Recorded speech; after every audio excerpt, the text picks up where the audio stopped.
Let's all take our seats. We'll get started here in a second. All righty.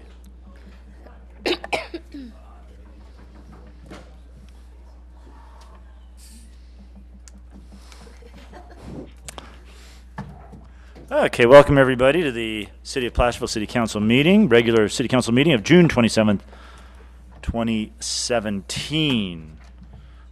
Could you please rise and join us in the Pledge of Allegiance? Mark, start us off.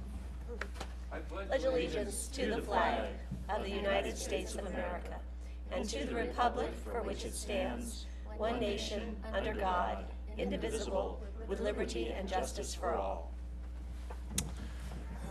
All righty, thank you.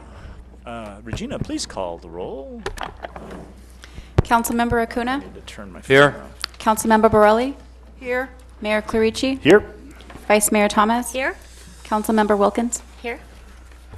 All right, we don't have any presentations to the public. Do any of our city council members have any brief comments they'd like to make? Tricia? No, thank you. Okay. Just one. Mr. Yule, the corner of Broadway and Main Street looks spectacular. My goodness. How did that get cleaned up? We just did it. It looks Yeah, it amazing. got to the point where we were really worried about fire, and Yeah. so we just went in and cleaned it up. Wow. Well, I came back into town after this weekend. I was like, whoa, what happened here? I mean, it just looks, you just did a bang-up job. It looks so lovely and nice and neat. Thank you so much. Really appreciate your efforts. You're welcome. And I feel the same way about, every day it seems like I go see someplace new that you've cleared all the weeds and they're wonderful. Okay. Mark? Do you have anything? Yes, I do. Thank you, Mr. Mayor. I just want to congratulate the Goldbug Park Development Committee on their recent first edition of a newsletter that the park has ever had. They issued it yesterday. I believe they've sent it out. It's online, and they've sent it out to all the council members and city staff. It's very nicely done. I look forward to many future editions. One other item I would like to take just a moment and apologize for some confusion on our part.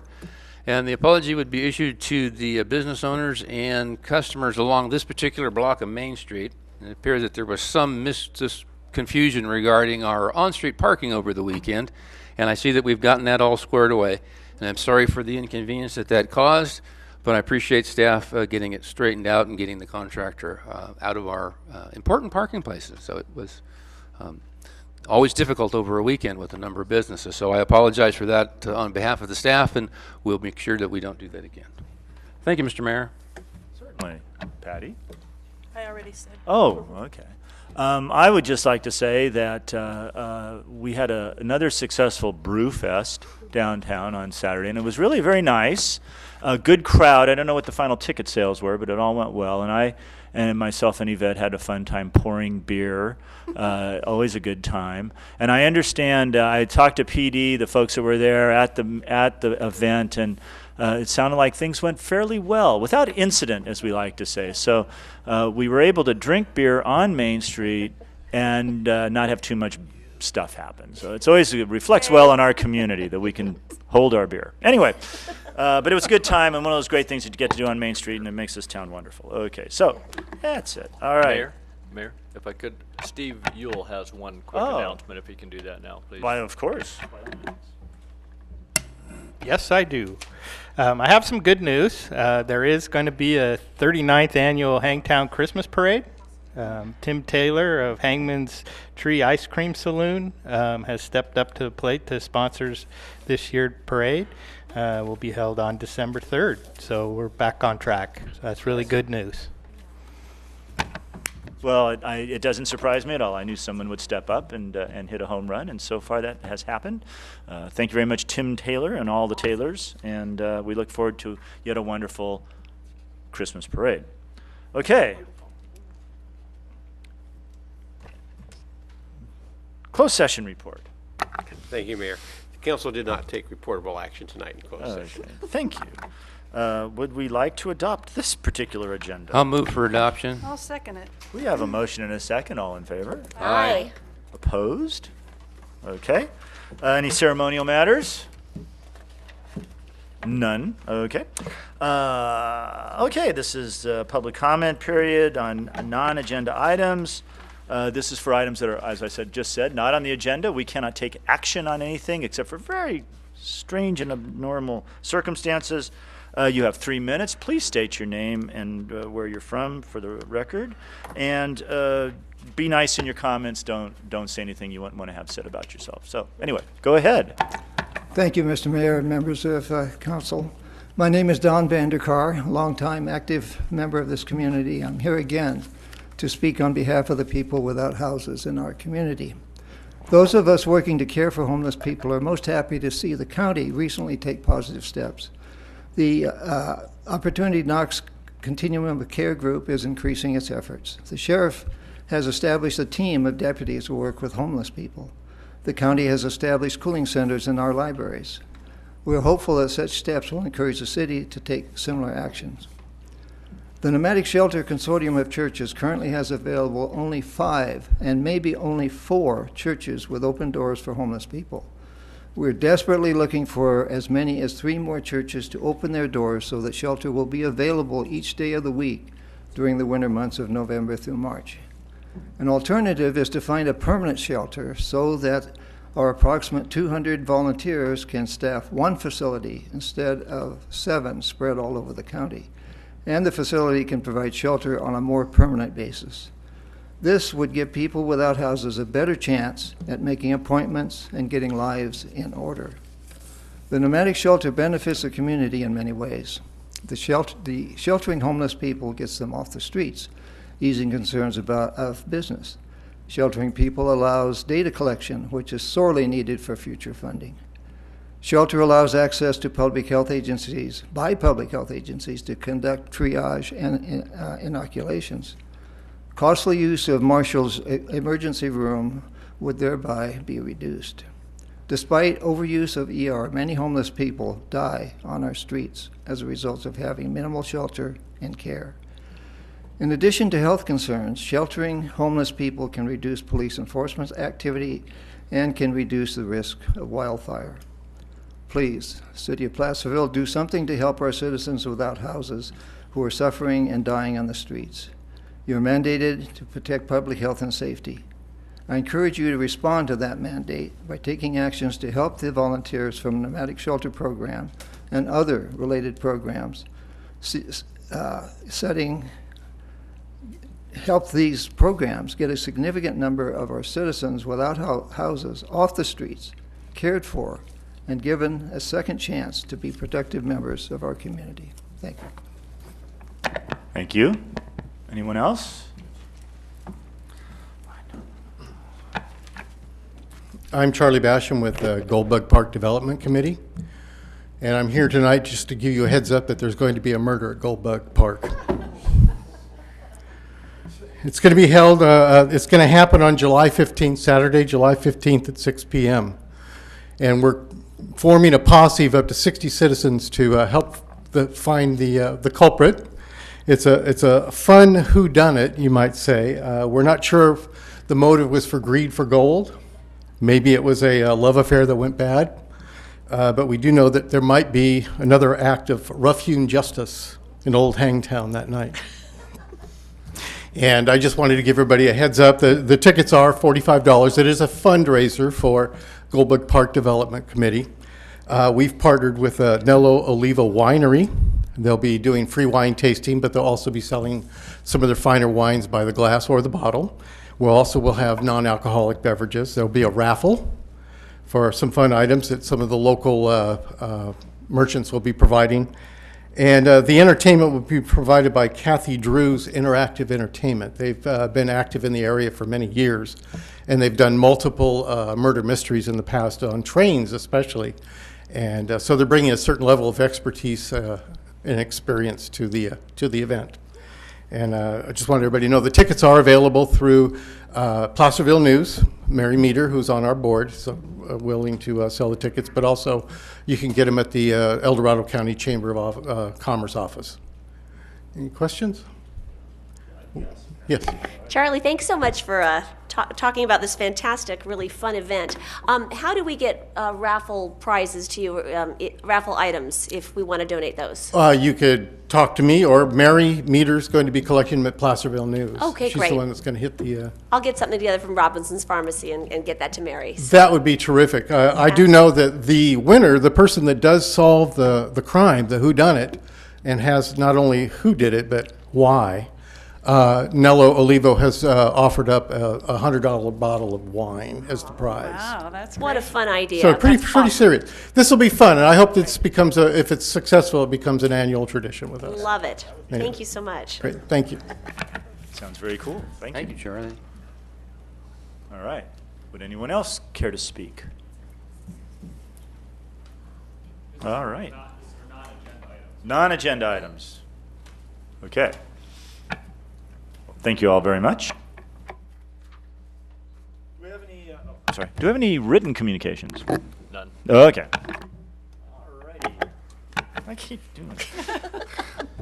I'm a little scattered right now. Let's see. All right. The consent calendar. All matters listed under the consent calendar are considered routine and will be enacted by one motion by roll call vote unless any member of the council wishes to remove an item for discussion. The reading of the full text of all resolutions will be waived unless a council member requests otherwise. So do any of you wish to pull an item from the consent calendar? I do have a comment on an item, if I Well, may, Mr. Mayor. you may. All right. I would just like to thank our staff on item 8.6 for being on top of this legislation and making our rural voice heard and protecting local control, which is always critical to us. So Yes. thank you for getting this letter of opposition in. Yes, very good. Thank Appreciate you. it. That's, The cell towers. I know, but I want to Right. follow up with Okay. that. Go Regarding this, it comes through the League of Cities. Yes. This is and so this is one of the pluses of us belonging Yeah. to that organization. So true, Patty. Because they keep us abreast of all these things, and then they'll send us a notification when this is going to happen, and then they ask for our backing, and so that's how all this comes about. So Yes, it's very true. Very true. Okay. I'd like to open up the podium for public comment on our consent calendar.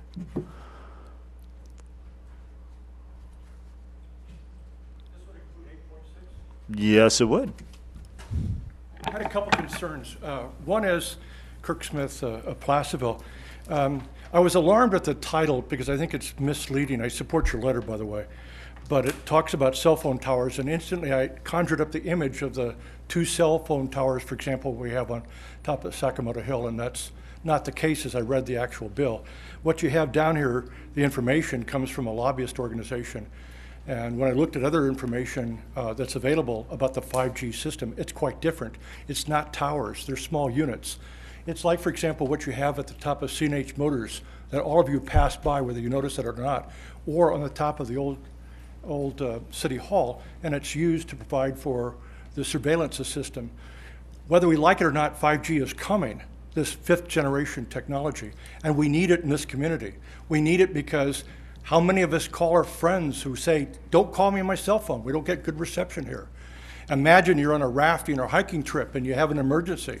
911 isn't going to help you. So we need that expanded system. Right now, CalNet got a $9 million grant from the state to expand to get fixed 4G service, which will provide for high stream, fast service on your cell phone for internet. So instead of being often in the situation where we're opposing something, I'd like to see some effort to work towards making sure that we're able to have these things online quickly that meet our needs. The League of California Cities covers all kinds of communities, not just rural areas.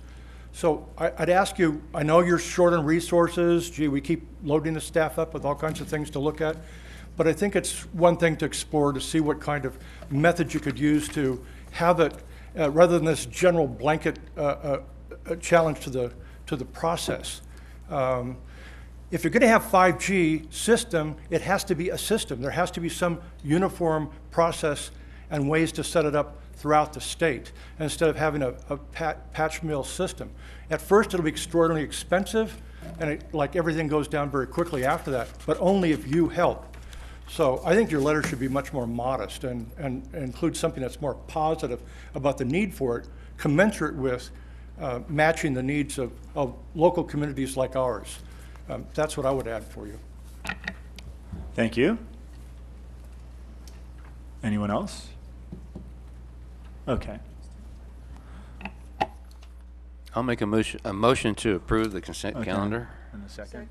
Actually, just speaking to that last item, my, I've read through it, and I understood what they were talking about in terms of the mechanics of it and the size of the units and everything.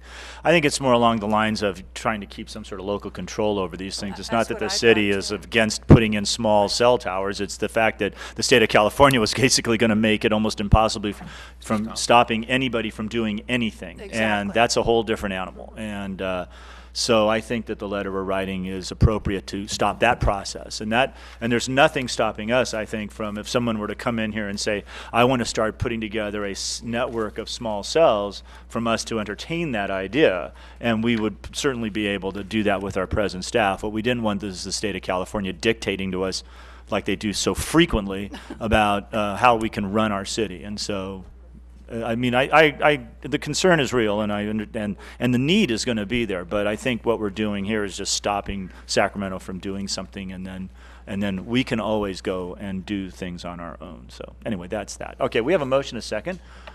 Would you like to call the roll, please?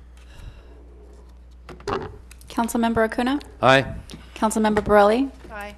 Mayor Clarici? Aye. Vice Mayor Thomas? Aye. Councilmember Wilkins? Aye. Alrighty. Thank you very much. Okay. Item 11.1. Adopt a resolution approving and adopting the proposed fiscal year 2017-2018 operating budget and capital improvement program budget as presented. Mr. Warren. Thank you, Mr. Mayor, members of the council. Over the past 6 months, the city's budget team, which is comprised of all department heads and the city manager, has collectively developed both the operating budget and CIP budget in a manner that aligns with the City Council's established fiscal policies and maintains essential program delivery to the greatest extent possible. As part of that process, the Council held a special operating budget and capital improvement program workshop on May 24th, and staff presented departmental requests for alternative service levels, capital outlay, CIP projects, conference training and travel, and received input from the City Council and the public. An initial budget open hearing was held on June 13th. 2 Measure H L neighborhood chats were held on January 31st, as well as May 30th, to discuss the potential street, sewer system, and water system projects that should be constructed over the next 5 years. Both the proposed operating budget and CIP budget include the same expenditure assumptions as was discussed at the initial budget open hearing on June 13th. Since the initial budget open hearing, staff has revised its sales tax forecast based on State Board of Equalization's latest forecast, which we received in late May for the next 12 months, which are favorable overall to the city. All other revenue assumptions have remained the same. The proposed operating budget is balanced and totals $19,114,112, of which $8,703,846 is for general fund uses. The proposed CIP budget totals $10,353,585 and includes 25 projects, from replacing the antiquated phones at the police department to reconstructing Canal Street. The proposed CIP budget also includes a robust potholing and crack sealing project. The budget is a living document that can be revised at any time. Staff plans on returning to the council this fall when options for funding the additional equipment and positions needed for the Public Works Division, as well as the Water Reclamation Facility, as part of the sewer and water rate study. We also plan on preparing options for the replacement of the Corporation Yard roof. We plan on returning to the council later this year with a 5-year CIP, as discussed at the Measure H, Measure L neighborhood chat meetings. Staff will also coordinate with the county to make a presentation to the council regarding animal services performed in the city. I would like to publicly thank the budget team, the City Council, for once again balancing this year's budget, which is a responsible plan for operating the city over the next 12 months and an investment in the future. I also want to thank Rebecca Neves and the Measure HL Sales Tax Committee for their help in developing the proposed CIP budget. Also a shout out to George Sabato for allowing us to use his image of the Parade of Nations event that adorns the cover of the budget. So with that, I would respectfully request the council approve this budget for fiscal year 17-18, and I'd be happy to answer any questions. Thank you. Are there any questions or comments? Just my only comment, and we've been through this, five different times in different ways, but just, well done. Thank you for all your work, and this presentation is very user-friendly and a great tool for us to refer to as the year ahead. Just, really appreciate the user-friendly nature of it and all your work. Thank you. Okay. Anything else? Any other questions or comments? No. Okay. I Mark, do you have any questions or comments? I was talking You're to the over city there- you're- manager. Well, I know, but Mr. Warren, did we get the conversion regarding Public Works, which was one of my huge concerns at our last meeting, to get them restaffed? We had a half-time position in there, and we were going to change that to allow Steve to add one full-time employee now, and then look at future staffing as we approach midterm. Did we get the full-time person in the final budget? We have the, it's a half-time position, but we're looking at trying to, fund it full-time eventually. But at this time, the budget it assumes a half-time senior maintenance worker position, which is in addition to your existing staffing. Yeah, and just as a clarification, it's actually a full-time position, but it's not slated to be hired until mid-year. Correct. Which makes it, but it is full-time. And that is actually, that's it. Okay. yeah. That department is just so woefully understaffed. I mean, they're going from emergency to emergency. I got a complaint over the weekend that all the stop signs on Cedar Ravine are covered up by the trees that grew from the 6 feet of rain that we got. And by God, they are covered up. So, I mean, and there's no time for the guys to get to that kind of stuff. So, and that was why I was hoping that we could launch that a little sooner than mid-year, which would be January of 18. Sure. Yes. Well, if council would like to give us that direction, what I would recommend, we could go ahead with this budget as proposed, but give us direction to come back with a proposal to try to expedite and bring that forward. We can do that.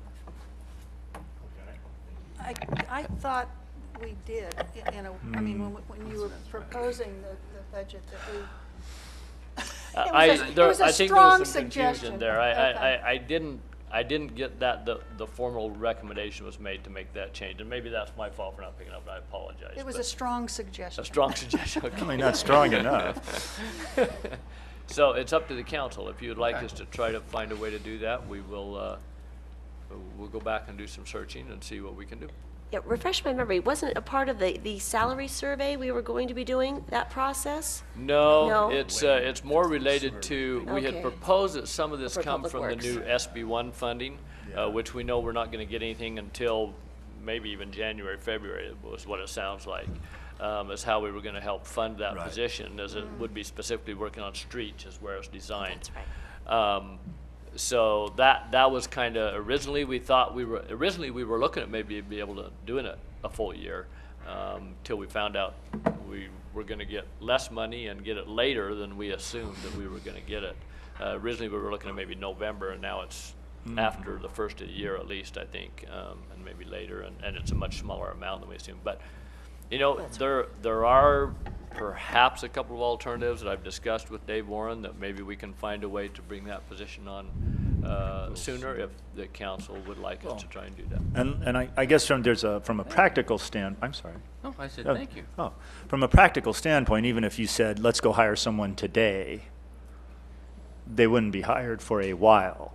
So we're really not talking about a full 6-month increment. We're really talking about something that's actually going to end up being 4 months of an increment, because it does take time to bring somebody on and get them, actually hire them. So through that process.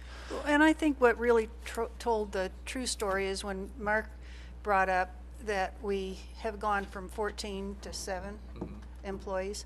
That's ridiculous, you know, and we just have to work on building this back up because it's such an important part of our city and maintenance, et cetera, et cetera. You don't have any I disagreement from us as I staff. and I get it. I know it's all about money, et cetera, but we need to work on it. Okay. Any other questions? Do you have any questions down there at the end? Okay, great. I would like to join Councilmember Thomas and just thank the staff for putting this together. I've now been through 3 of these. It's always fun. And I think we're really starting to get better at the storytelling behind the numbers and getting the numbers out. And there's always improvements that can be made, and we'll think of new ways to tell that story. I know I'm going to sound hopeful and cynical all at the same time. I would be hopeful that the public would actually look at the budget. The folks that live here in town, see how the money is spent, where it goes, and see that a lot of thought and effort goes into, slicing and dicing every dime we get, and really checking it out. The cynical part of me is that, and it's not even cynical, it's practical. People want to see results on the street, and that's all they really care about, and that's okay, and that's probably all they ever should care about, is just not so much how we get to the sausage, but it tastes really good once we're done. And this is a fairly tasty sausage we've got here. So I'm pretty pleased with it. Would the public wish to weigh in on this very fine budget that we have here?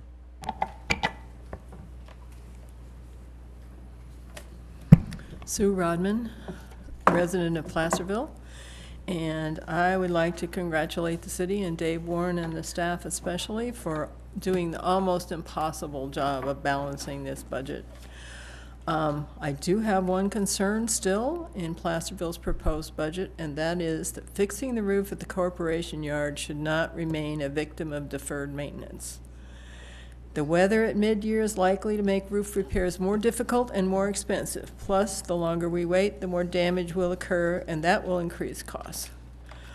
Am I reading the current total cost correctly at over $90,000?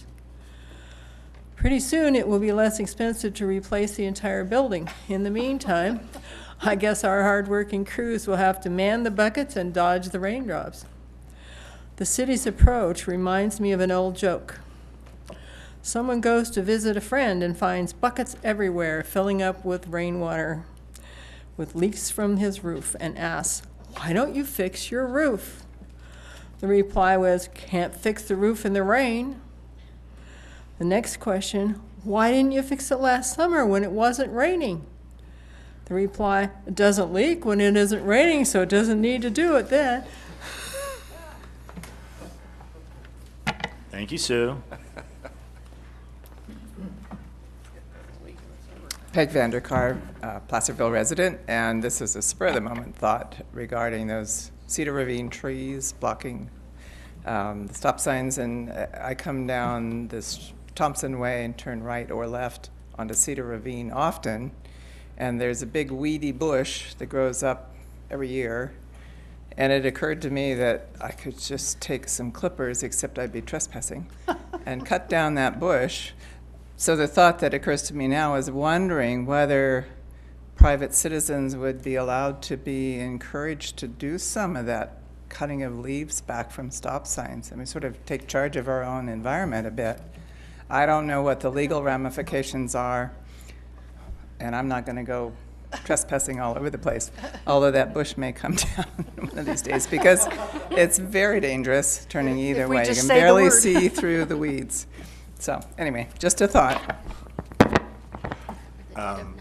I would suggest that you give yourself a little bit of time between this meeting and that event, just to make sure that there's not a straight line to that bush disappearing down there.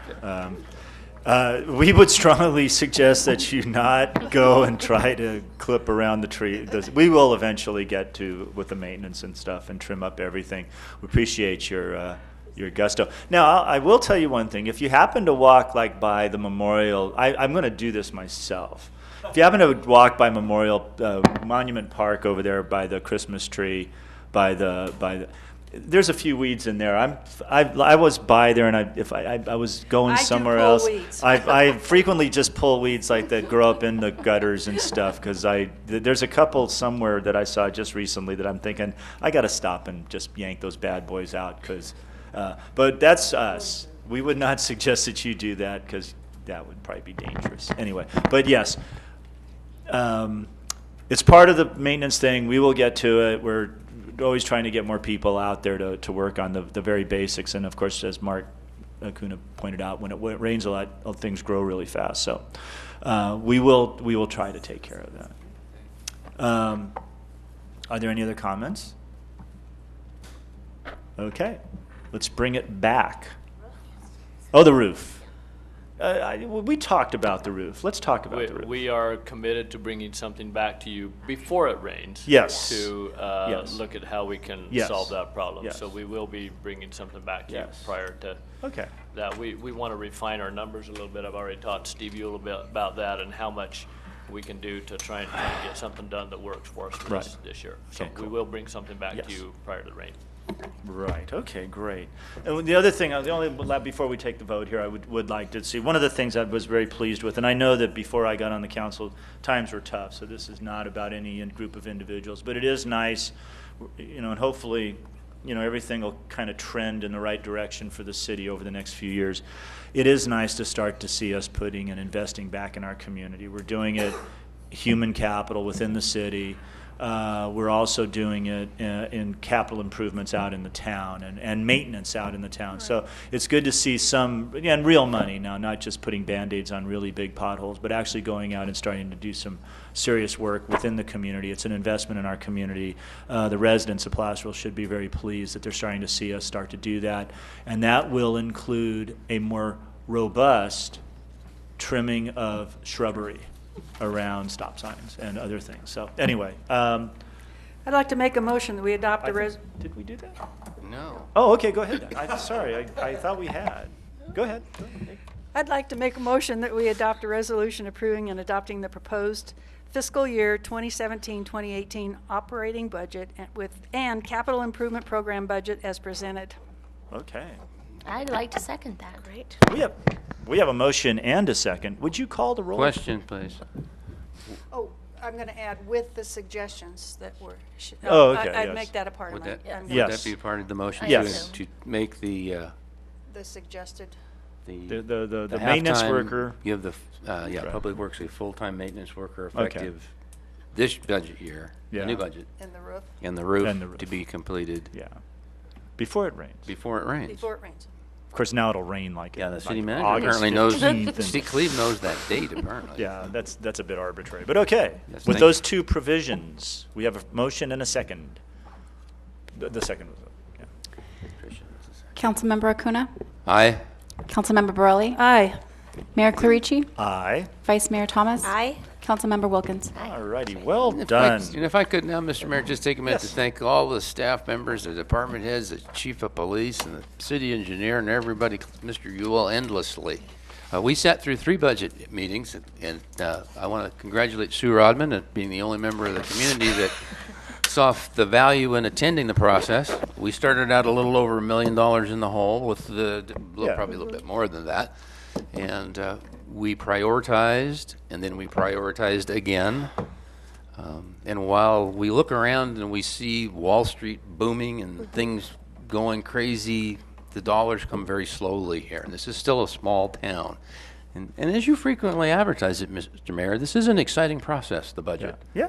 And I think so. the dollars really are very precious, and they are not, the process is not taken lightly. And I really enjoyed having, maybe Dave had some sleepless nights, but we actually got to see the first cut with our department heads at the table with what they really needed. And then we, as a big team, worked it down to what we just passed here this evening. Yeah.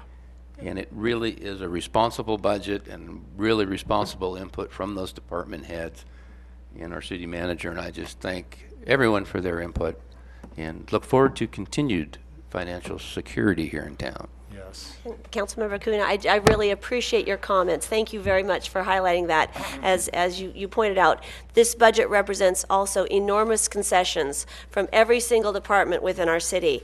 And throughout this very engaged process, I was enormously impressed with the mutual support that our department heads show each other.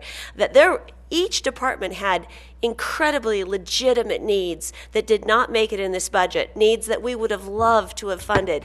And they, sacrificed even some more critical needs for another department's more critical needs. And it was a very mutually supportive process. And it shows you the character and the caliber of our entire staff, and it is an absolute privilege to be a part of the city and to witness that. It was probably the most harmonious budget process that I've ever seen, and just commend each and every one of you for that.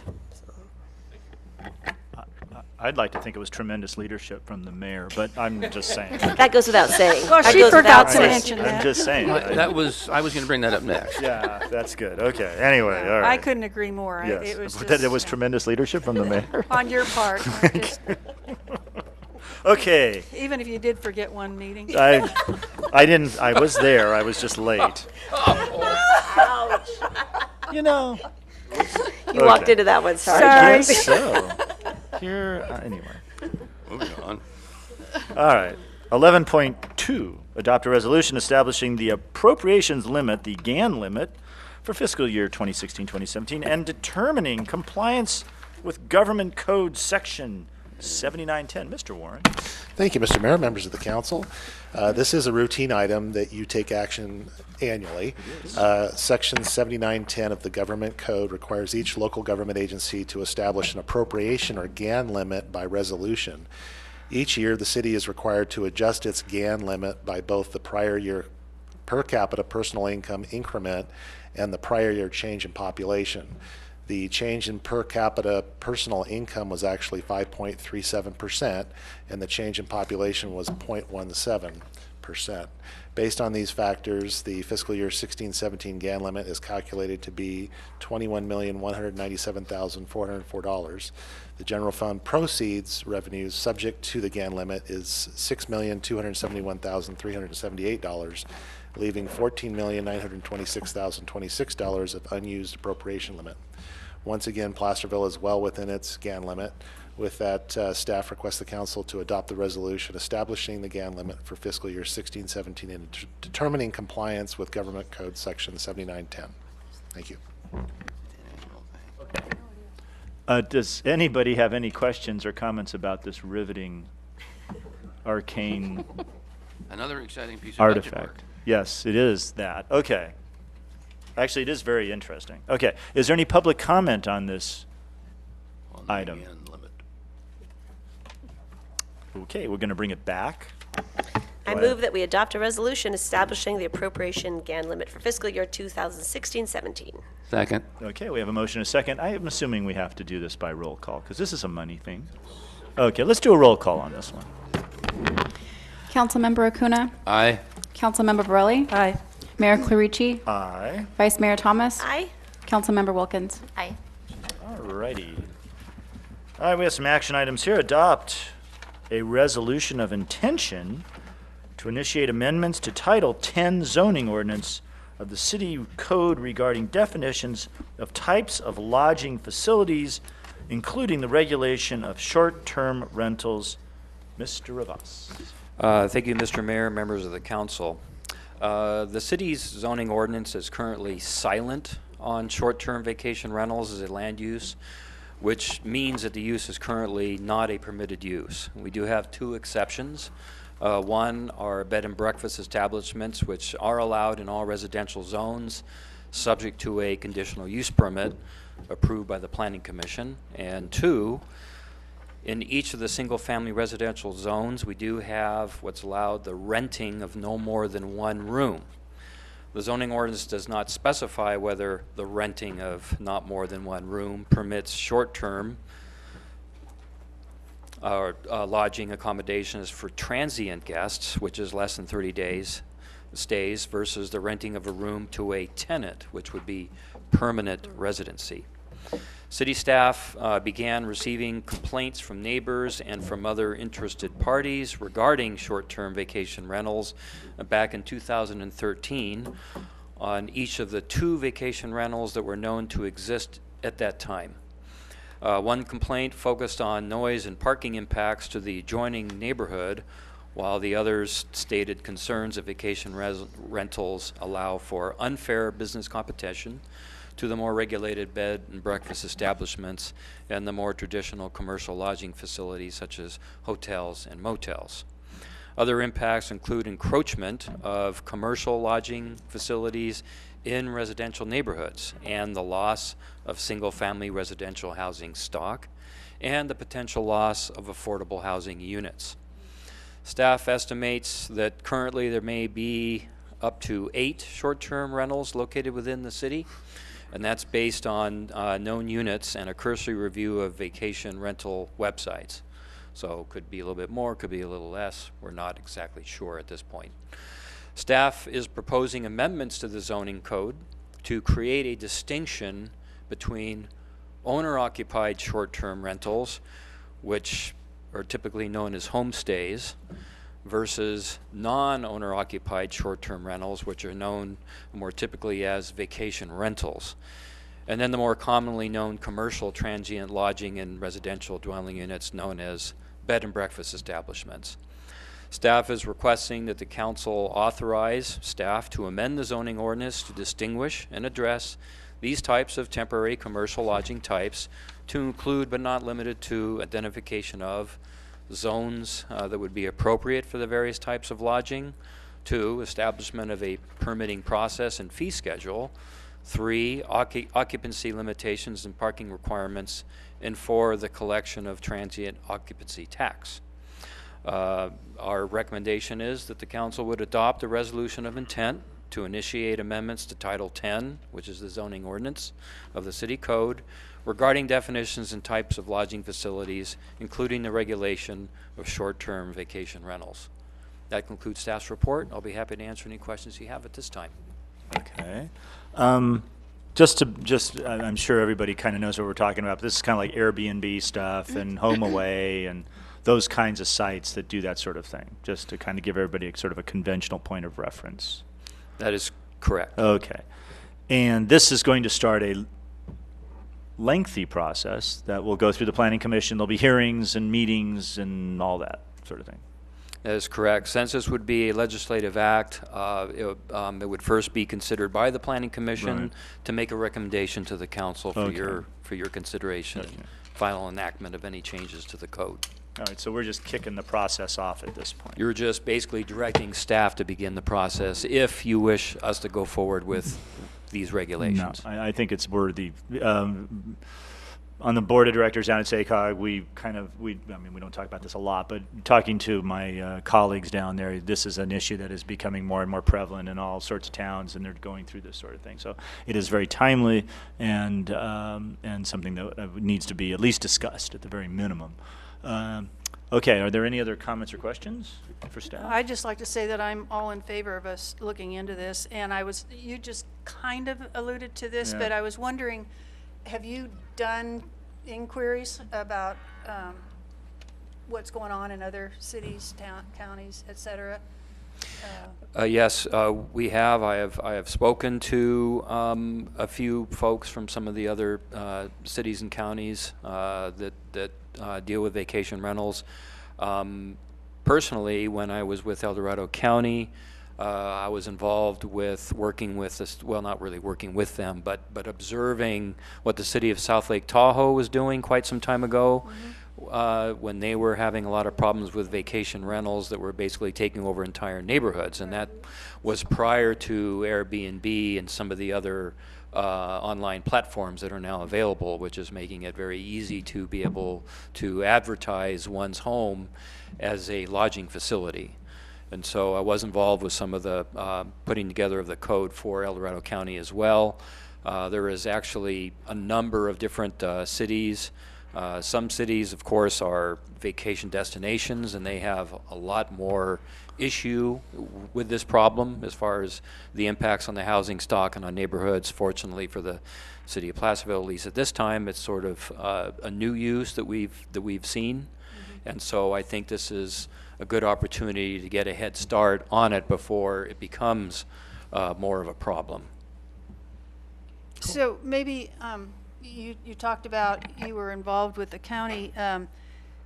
Because of my affiliation with some of the folks from Tahoe, et cetera, I know that this is still, and you were there several years ago, this is still posing quite a problem up there, and I'm wondering why.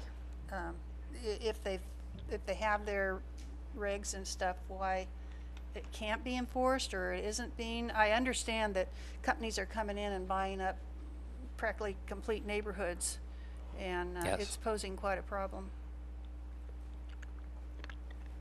Question. Oh, I'm sorry, I didn't understand the question. What is the enforcement level of this when you do pass these? Well, I think with respect to the city of Placerville, we don't really have a whole lot of them. I realize that. It's so just I don't see an enforcement that problem. But I think what the city, or at least from staff's perspective, we're looking at putting a tight regulation on what we would call non-owner occupied vacation rentals versus owner occupied vacation rentals. I think the issue that at least we're accustomed to seeing, say, in South Lake Tahoe, both within the city of South Lake Tahoe and in the county, are non-owner occupied vacation rentals, where somebody buys a single family dwelling unit and then converts it into a commercial lodging facility, and then typically you can have upwards of 20 folks coming into a home on a weekend that really disrupts the whole neighborhood. We don't, fortunately, we haven't had that. We don't have that here. No, I realize it. Okay, it was just a question that I know it doesn't pertain to us because we don't have that much property, et cetera, but okay, thank you. Quick question, and thank you for, like my fellow council member said, getting ahead of this curve. I think it's very appropriate that we address this in our city. Couple of questions. Are we currently getting any TOT tax from the vacation rentals that are currently operating? I did consult with our finance director, and I understand that we are collecting TOT tax on one vacation rental here in the city. Okay. All right. Well, and secondly, following your last comments, through the permitting process, would we be able to perhaps regulate the number of non-owner occupied vacation rentals in different neighborhoods? Is there a process for that so neighborhoods don't get overrun? We can do as far as we could just not allow them entirely, or you can regulate them. I know I've seen in some codes where they only allow so many to be within a distance of another one. Right. So there are some mechanisms for protecting the character of our neighborhoods. Yes, and there quality is. of our neighborhoods. Yes. Okay, excellent. And last question, as we look at this going forward, certainly as I've gone online, different houses have different limits for the number of overnight guests. Is there a way to regulate the use of the house? And for example, let's say there's a large Victorian that is a vacation rental, has 3-4 bedrooms, but then, let's say a wedding party, let's say books it for the weekend, and then they decide to have the rest of the family come and do a party there throughout late that eventually turns into an event center for that night. Are there any regulations on the use of the house, not just the number of bedrooms that it will accommodate? Yes, absolutely, and that would be the same with the regulations we currently would have on a bed and breakfast establishment. Right. I mean, they're highly regulated, and I think that was some of the issues that we're getting feedback from the owners of bed and breakfast, is that these vacation rentals were just coming in completely unregulated when they're highly regulated. Bed and breakfasts are required to be owner occupied, and any kind of event that they would have, like if they were going to have say a wedding reception or something of that nature, then that would have to go through the conditional use permit process where all the neighbors It's are very onerous, notified yes. before a public hearing. And so the conditions are placed on that in order to ameliorate any kind of concerns or noise issues and those kinds of things that could impact the neighborhood. Right, so I will look forward to seeing how we employ those same safeguards on the vacation rentals going forward. So, all right, thank you very much for You're welcome. moving forward with this.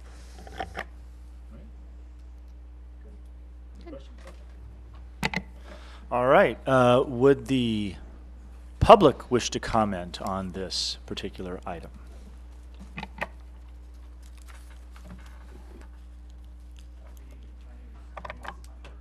I am a manager of a short-term rental in the city of Placerville. So I know this was just the beginning, and you guys are just broaching this subject, but I wanted to have a few thoughts just to get into the process. With all due respect, I know this is a complicated economic space, and not everybody understands. It's changing, and there's a lot of misconceptions, and I'm hearing them right here. So I read the document earlier and felt like I needed to come and say a few things. And again, with all due respect, this is complicated. So I just wanted to make 3 points. First, competition with motels and hotels and bed and breakfast. 2, noise, encroachment, neighborhood effects, things like that. 3, unfair business practices. Okay, first one, competition. We are not in competition with hotels and motels, or even bed and breakfasts. I know that's a common misperception. We just aren't. I know my customers, I know my clientele. I'm in contact with them on the internet before they get to my property. I meet them at the property, or my staff, or my daughter. We talk, we meet and greet with our customers, so we know them. Nobody just comes and just gets into the property. You can't just bring a Visa card and stay for the night. It doesn't work that way in this space. It's very interactive, very personal, highly regulated. Nobody would have a big event. That's insane. I mean, that's the horror stories that you hear. All the people who run these things will not allow that. Maybe there's some, in Coloma or something where they do that, but it's very rare. Our clientele are not choosing between us and hotels. They aren't. There's no way they're going to choose. When I lose a client, a booking, it's to another short-term rental. I lose a clientele to a Coloma short-term rental or to an Apple Hill rental. Nobody's going to go to a hotel. It's very typical if you talk to these people, say, I never stay at hotels. Well, I never stay at a motel. It doesn't happen. They look for short-term rentals. They're looking for a place with a dock and a lake. Bring their kid. They're looking for something near downtown Placerville, enjoy an evening. That's the sort of thing. So anyway, that's a big misconception. It's a different space. Number 2, noise and encroachment. So I do hear some complaints from neighbors on the street. They're not about my property, they're about the other long-term rentals. Okay, that's the problem on our street, the long-term rentals. I do see encroachment and degraded properties. They're not. We have the best property on the street. We put a lot of money into it. This property next door is trash. Just to be honest. If you saw it, you would agree. It would be better off if it was raised. I think it's the best property on the street. It's a very nice property, and we make sure it is. We have a gardener, comes once a week. Okay, we hire contractors. We got things fixed up. Let me tell you the rules for our guests. I'll just read them off here. No smoking, no parties or events. Please be respectful of the neighborhood. Strictly no loud music or noise, no events, no smokers, no pets. Only paying guests in the rental party are allowed on the premises. No smoking of any kind is permitted anywhere on the property. Any trace of any smoke odor is considered a damage charged to the guest. No pets. Guests may not host visitors or other people on the property for parties, events, gatherings, meals, visits, meetings, accommodations, or any other purpose. We gotta make this very clear. At all times, use of the property is strictly limited to the registered guest party. Our capacity is 6 people to campaign. I went to the neighbor next door. I gave her my name and phone number. I said, anytime you have any problem, you call me. I've not had a call. Because our guests know what these rules are. It's a different culture. This isn't a hotel motel culture. This is you're going to someone's house culture. We have a kitchen. Never gets used. Why not? They go to downtown Placerville. They come here to spend money. We're bringing in money to Placerville. These are highbrow customers. They want to have a good time. They want to have an evening on the town. They want to go to spend money at the restaurant. They ask me, what's the good restaurant? Where do we go for breakfast? I say, look, we got coffee and tea here. This is pretty good coffee. But if you want the really good coffee, you got to go downtown. I have a map. It's got a big red circle on it. This is Main Street. This is where I got an orange line. This is how you get to Main Street. They all go there. That's what they do. Okay. Excuse me, can you kind of wrap it up? Yeah. Yeah, because unfair business practices. We're in competition with short-term rentals in the Coloma, Apple Hill. Right. If this goes forward, we are going to be penalized against our competitors. They'll kill us. So that's the unfair business practices. We're not going to survive. This is the way the economy is changing and moving. And so if this goes forward, we will have to leave Placerville and take our business elsewhere. All right. Okay, thank you very much. Thank you very much. Are there any other comments?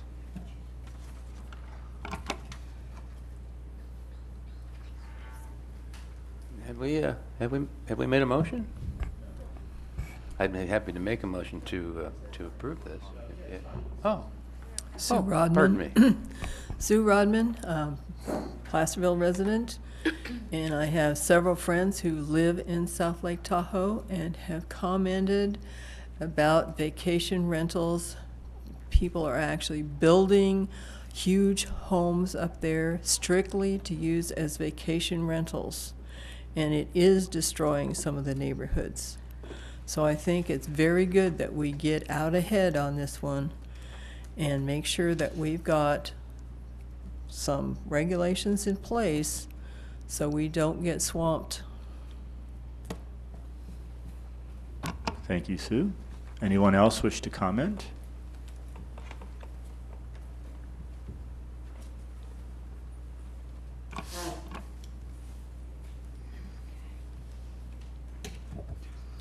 My name is Maggie Smith. Thank you. Excuse me, Miss. Sorry. Can you pull the microphone down? There you go. I am an immigrant, a legal immigrant. I am also an American citizen, a loyal American citizen of many decades. I believe in doing things the right way. In any community or country, or even a family at the kitchen table, playing a board game, if you're going to have a maximum positive experience, you need to have guidelines, you need to have regulations or rules. I think it's reasonable and it's logical to provide guidelines, and I appreciate. I'm so sorry. I know you, but I don't know your name. Pierre. It's Pierre. Yeah. Okay. I'm back. Thank you, Pierre, for doing this. And as a member said, it is good to be ahead of the curve and anticipate problems before they happen, so that we have a better chance of fixing those problems. I would say to the neighbor who feels that if you make regulations, he will have unfair competition. He won't. He'll just be paying the same fees and getting the same licenses and permits as the bed and breakfasts are. There are many things about the bed and breakfast that create a lot of work, but they're so worthwhile. The examinations yearly and inspections and making the owners aware of the standards that must be met, This is all good. And I think my time is up, but I do want to thank you, and I hope you will consider, from a point of view of fairness, that it will solve problems for you ahead of time if you can think things through and have guidelines. And then if people are not willing to live by the guidelines and the standards that Placerville requires, well, I guess they can go someplace else and live. Thank you. Thank you. Does anyone else wish to speak on this particular topic? Okay. We will bring it back here. Go ahead. Quick clarification. First of all, thank you everyone that spoke. Appreciate your comments and your insights, Mr. Hunter. So to clarify that, Pierre, this resolution is not outlawing vacation rentals. It is providing a mechanism for them to function within the city of Placerville. Is that correct? Well, what's before you is basically a resolution of intent that we're going to hold public hearings before the Planning Commission and bring in a recommendation to you. Currently, short-term vacation rentals are not permitted. Right. They're not legal in the city of Placerville unless you have a conditional use permit for a bed and breakfast, or if you're renting one room, because the ordinance is sort of silent or doesn't distinguish between long-term versus a permanent residence that you're renting a room to. So that would be an owner-occupied. I could see where if it was an owner-occupied unit, single-family residential unit, and their short-term rental or a single room, then you might say they're in compliance with our current code. So those are really the two circumstances where it's currently permitted. So we're going to have to get feedback and determine whether or not the city wants to allow single-family residential units to become commercial vacation rentals, which we would say are not owner-occupied, as opposed to owner-occupied, which we would distinguish as calling them homestays. Got it. Right. So we're launching a very public process, as Mrs. Smith said, to get into the weeds and understand all the ramifications and sort through that process within our zoning ordinance. That's correct, because I think one of the things too the council needs to recall, we've gone through a lot of effort to bring our housing element into compliance with state housing law. So within the city of Placerville, we do have a shortage of units. You can ask anybody that wants to rent a home, they can't rent a home.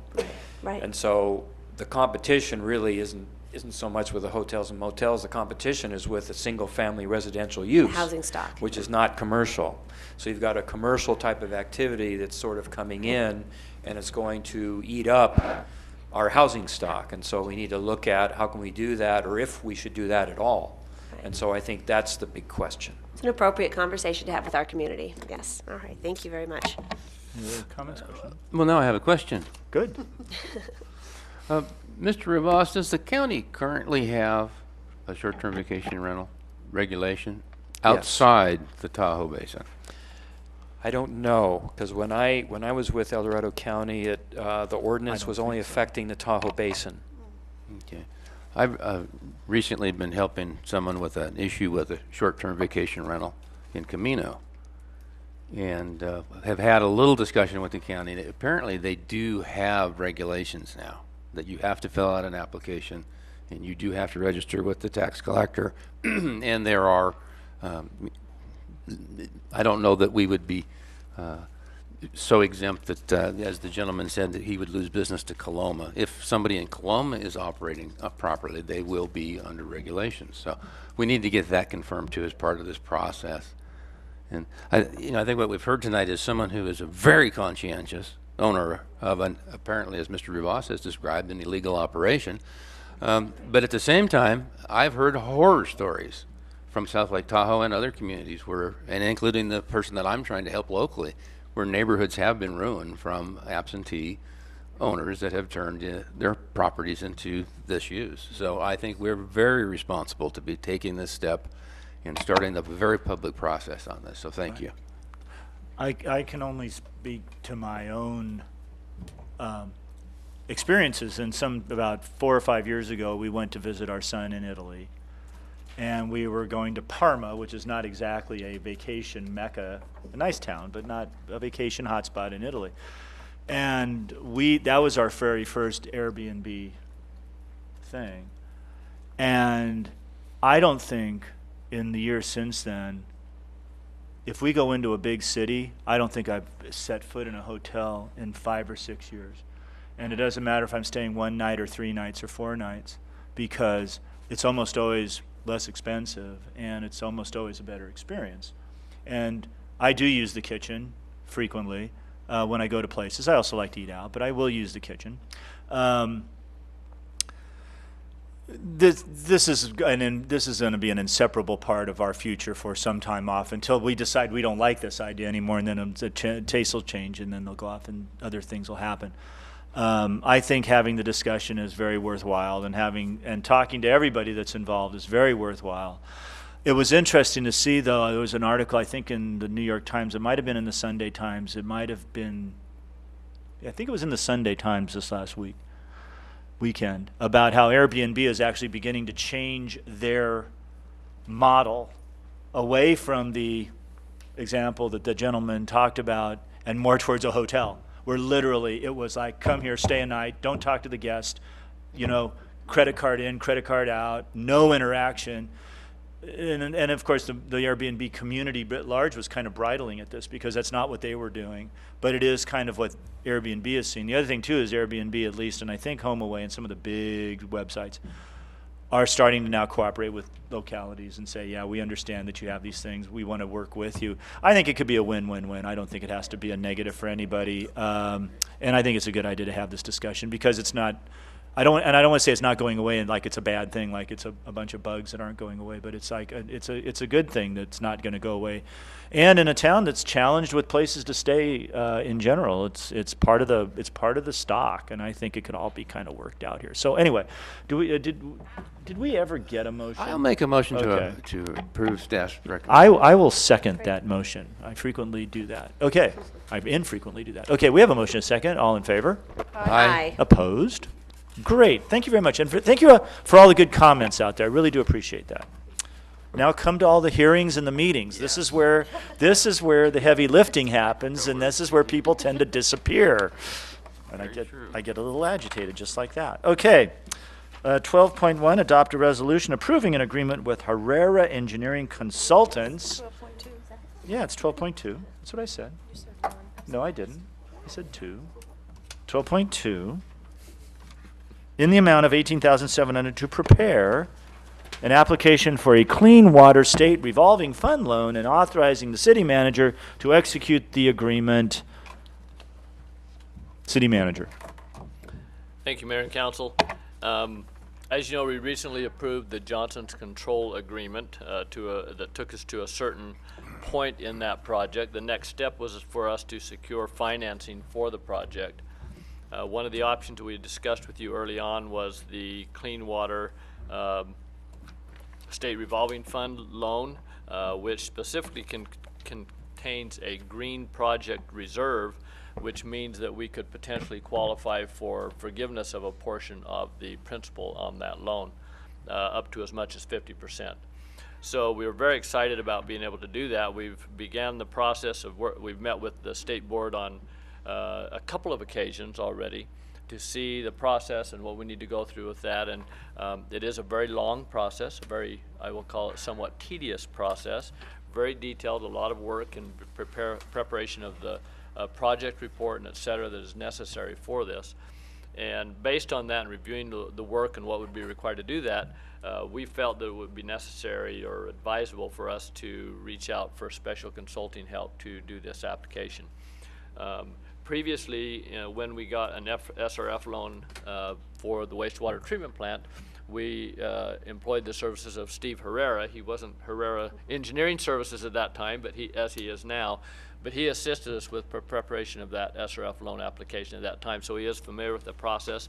Since that time, he has also been very involved and is our consultant, as you'll see on the next agenda item, on an annual basis with assisting us at our wastewater treatment plant. So he's very familiar with the project, very familiar with the site, and familiar with this process of the SRF loan process. So At this time, we're requesting that council approve this resolution, which will approve an agreement with Herrera Engineering Consultants in an amount not to exceed $18,700, and it will be billed on a time and materials basis as we go forward, to prepare the SRF loan application, and also approving a budget appropriation from the Sewer Enterprise Fund contingency for unforeseen expenditures. I want to note that that amount coming from that contingency, as we proceed and we assume we'll be successful with the loan process, that amount can be rolled into the financing process, and the Sewer Enterprise Fund can be refunded that amount. In fact, there is actually a process that's a planning process through the SRF loan process that you can apply for those funds early on for the planning, and this preparation of this application is part of that planning process, so we may look at that even earlier than when we were actually approved for the loan. So. Any questions or comments from the council? No. No? Okay. Would anybody from the public wish to comment on this item? Okay. Well, I saw you shake your fist in support.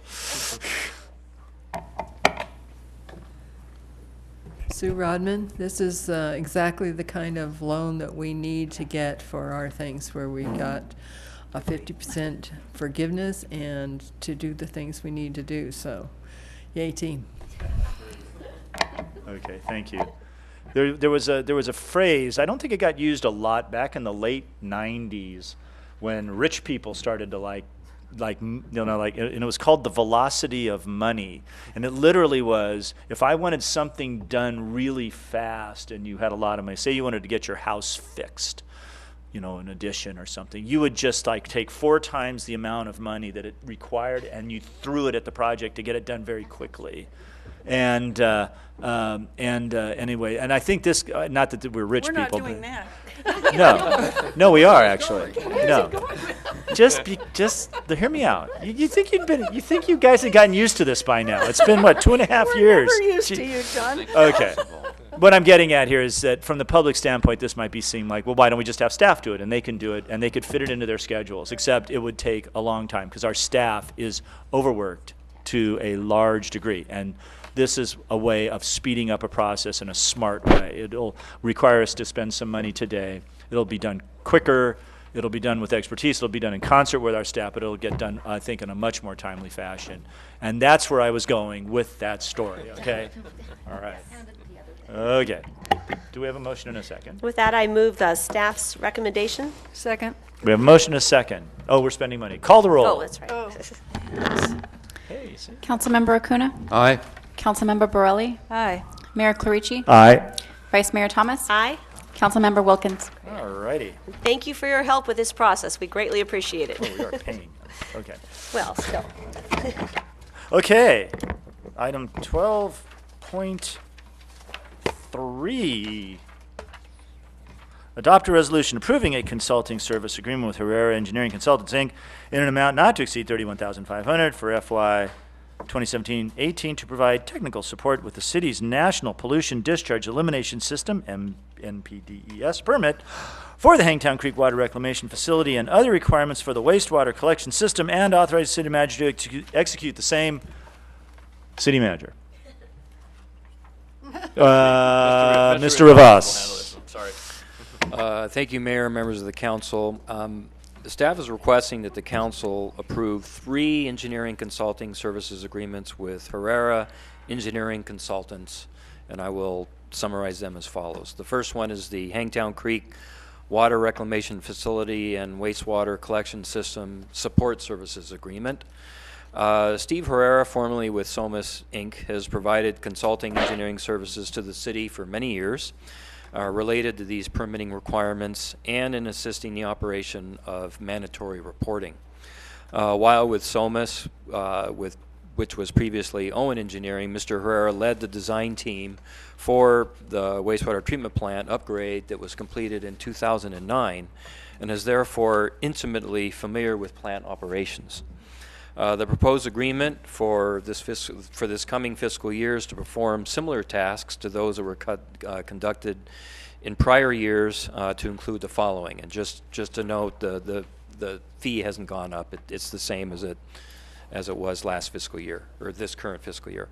Task 1, participate in and summarize the Central Valley Clean Water Association conference calls and advise the city regarding steps in the process for demonstrating that freshwater mussels of concern are not present in Hangtown Creek. You remember hearing about that one in the past. We still don't know. We don't have any boats for them to come in on. Keep them away. Task number 2, prepare the annual salinity evaluation minimization plan progress report that's required by our NPDES permit. Task 3, conduct annual comprehensive facility compliance evaluations with the wastewater treatment plant staff. Provide training as required and evaluate stormwater sample results, and prepare the 2017-18 annual report for city submittal to the state in compliance with our industrial general stormwater permit.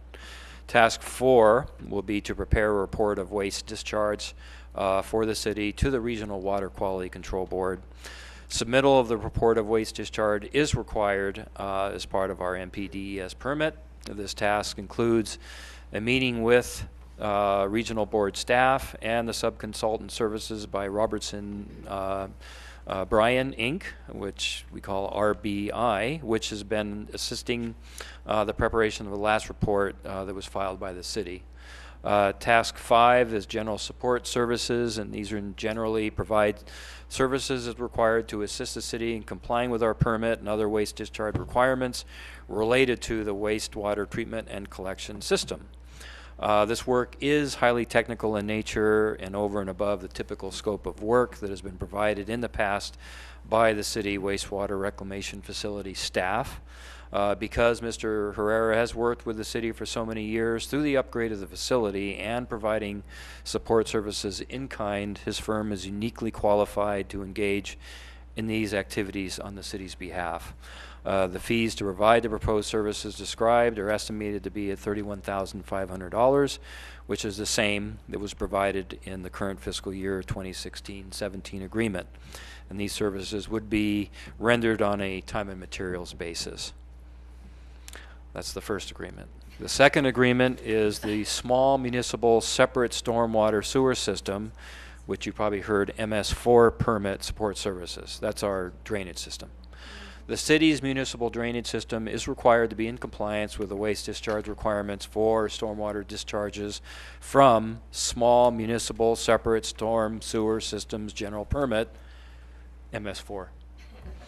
The proposed agreement for fiscal year 2017-18 includes a number of tasks required by the MS4 permit, including attend city progress meetings and city-county coordination meetings, and the preparation of related meeting minutes as a matter of progress and public record efforts, provide training and guidance materials for city staff as it relates to permit requirements, assist city staff in responding to any correspondence from the Regional Water Quality Control Board, including responding to the letter received from them regarding statewide trash amendments. And those are new amendments that are now coming into play regarding our ability to remove trash, paper, that kind of thing from entering into our drainage system.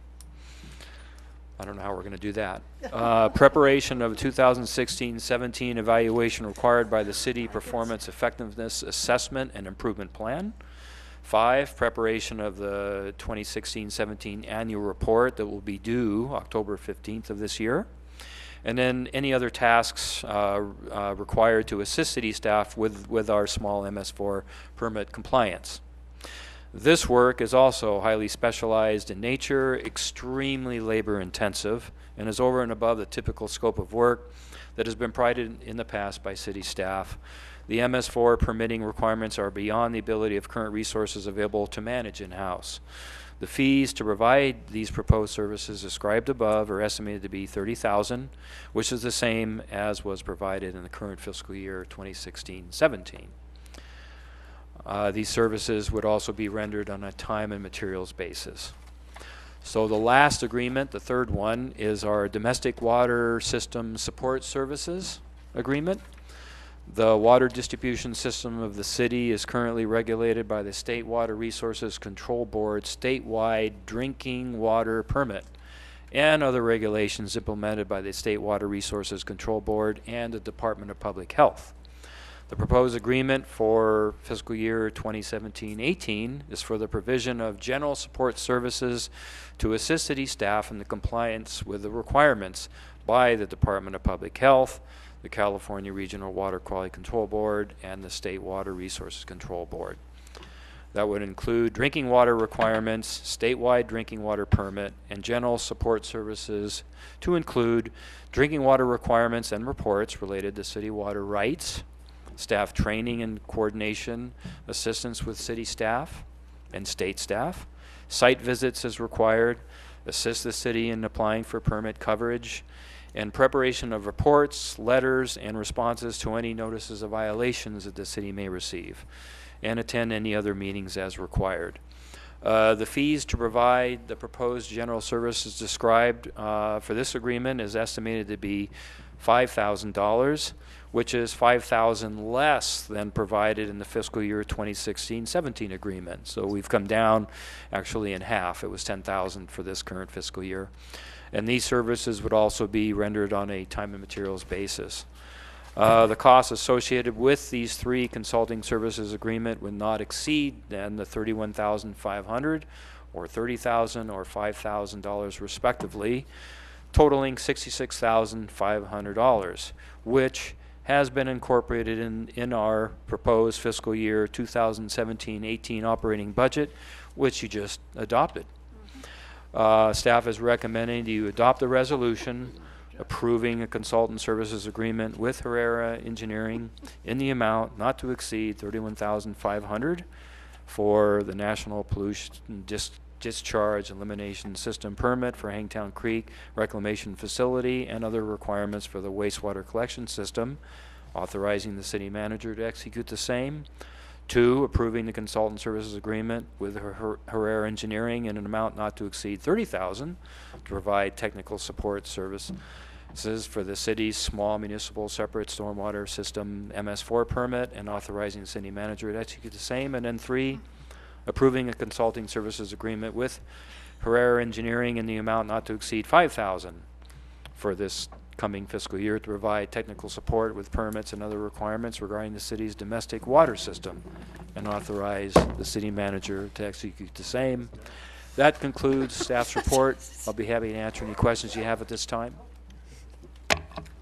Do we have any questions or comments on this item? I don't think so. I don't have any. Mark? I would just like to thank Pierre for that. While that may seem very long and dry, It these was are extremely incredibly long. important to Well, be yes. in compliance with and ahead of any issues with the state permitting processes. No, and if anybody And so, questions why we do yeah. things, that certainly answers. And we're lucky to have someone who is so familiar with the facilities and can explain probably why every valve is where it is. I agree. We should treat this with the respect and dignity that it deserves, and I will do that. Okay. Any questions or comments over here? Okay. Would the public wish to comment on this item?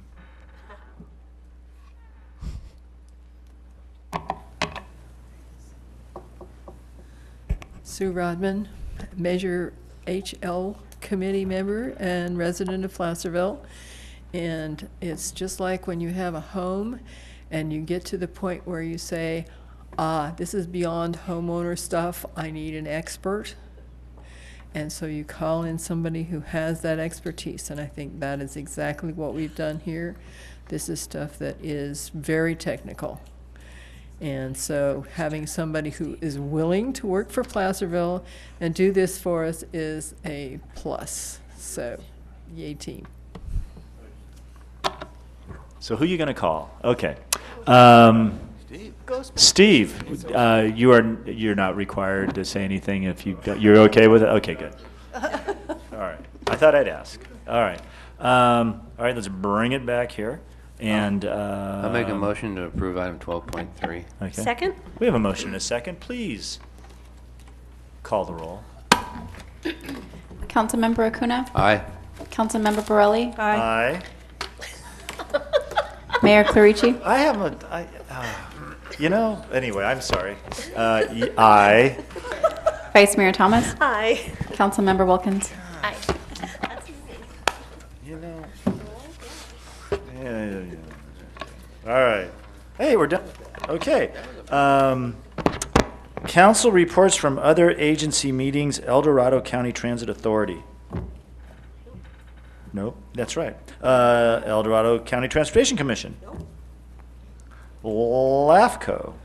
LAFCO meets tomorrow, and then they must be hard up for attendees because they made sure I was going to be there. I know. And just so everybody knows, LAFCO is going to issue this tomorrow, the City of Placerville's Municipal Services Review and Sphere of Influence Update. So we Those are are actually interesting. on LAFCO's work schedule Those right are now. interesting. So I'll have to. I get as your backup. yeah, my backup. I get that. I should read it. Okay. So are they just launching that process, Mark, or is it done? We are launching the process tomorrow. Oh, look forward to reading it. SACOG. This is actually the draft report that they've completed. It's Yeah. ready to Oh, okay. review now. Yeah, I'm sorry. I Yeah. should- So we can review it. So I want to say we launched it around the first of the year. Okay. Yeah. And so we're going to be reviewed. Okay, Well, we're great. going to see if we're really doing what we're Does that supposed to come be to doing. us for any reason, shape, or form?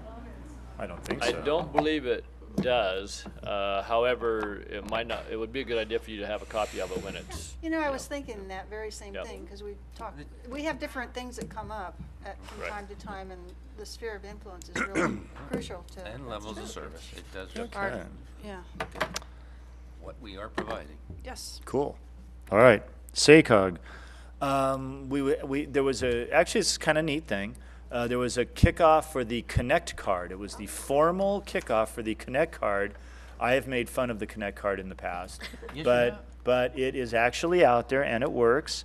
And it's actually important because it means like if you get on an El Dorado Transit bus and you go to Sacramento, you can get on an RT bus, you can go over to YOLO bus, you could tour the 6-county SACOG region all on one card. And it's all good. It's all fantastic. So anyway, that was done. And then we went to the SACOG meeting, but because we had to, Supervisor Veerkamp and I had to open the fair, we left right away. We did something, we had to vote on like something, and then we left. So there's really no other report other than the Connect card. That was kind of a fancy thing. Okay, 2x2. We have an event coming up tomorrow night. The CTC thing. Yeah. Well, we can. Tell that afterwards. Yeah. 2x2?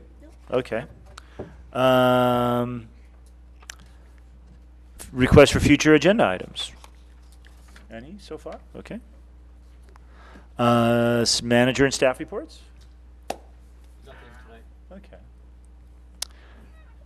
Actually, probably should have covered this in the SACOG things. You want to talk about what we're going to go do tomorrow night as the chair of our transportation commission? Well, we're honoring the California Transportation Commission, Yeah. SACOG, and our partners at Placer County and El Dorado County, and we're recognizing and thanking them for all their help in assisting us with various projects Right. that they've done. So I think it's going to be a very nice Yeah. fair, and the three of us that are on the Transportation Commission are going to go, and since I'm chair, I have to talk. There you go. Nice. Okay. Let's see. Anything else? Any other report? Okay, great. No other managers and staff reports. Okay. Upcoming items. Items tentatively scheduled for the next regularly scheduled City Council meeting of July 11th, our only July meeting, by the way. Surface Transportation Block Grant Program Agreement. Party Big Cut Sacramento Street Waterline Closeout. Yay! Blair's Lane Bridge Contract Change Orders. Huh? Local 39 Side Letter. Fiscal year 2017-2018 Road Maintenance Program. That'll be very exciting. I'm really looking at it to be robust. And yeah. And Parking Program Review. Oh, yes. Yeah, you almost forgot about that, huh? Okay. I hope all these aren't going to be on the same meeting. So we will adjourn. here all night. We will adjourn to our July 11th, 2017, 5:30 p.m.